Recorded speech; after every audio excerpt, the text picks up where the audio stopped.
That sound. Aisiri nyakani, it's a shonte. You come, go where I want. It's never too late. It's such a feeling.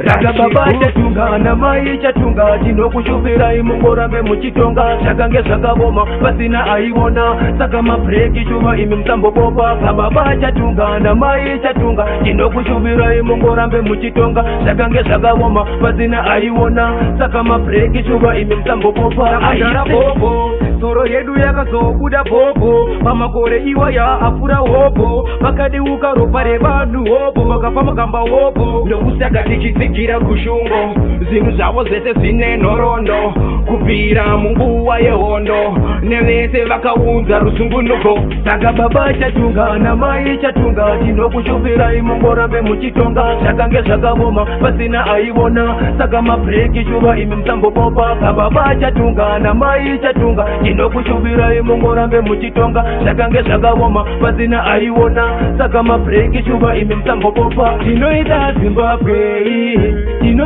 Zimbabwe vapanduki vese isu avatimisi munovhiziva yakuseri kunge tishi inapa bola igetini kubva tiri muofisi kure 18 munyika mukati unzirewo meshini magarama mbune nemashola mixi saka baba chatunga namai chatunga tinokushupirai mungorambe muchitonga zvakange zvakaboma pasina aiona saka mabreki chuva imi musambopopa kababa chatunga namai chatunga tinokushupirai mungorambe muchitonga zvakange zvakaboma pasina aiona saka mabreki chuva imi musambopopa nyika ino haitengeswe semadomasi rangarire magamba imi ari pasi zani pievu haizi yemajoksi atimbofeta karana kana losi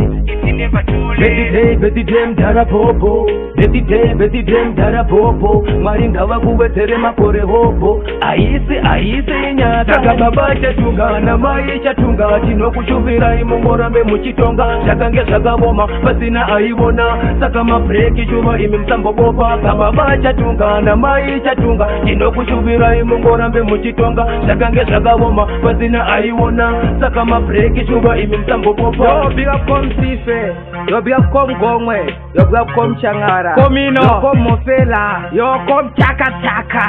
yokomtonje wakwan yokomnongo yokomshiro wakwan aisi nyakani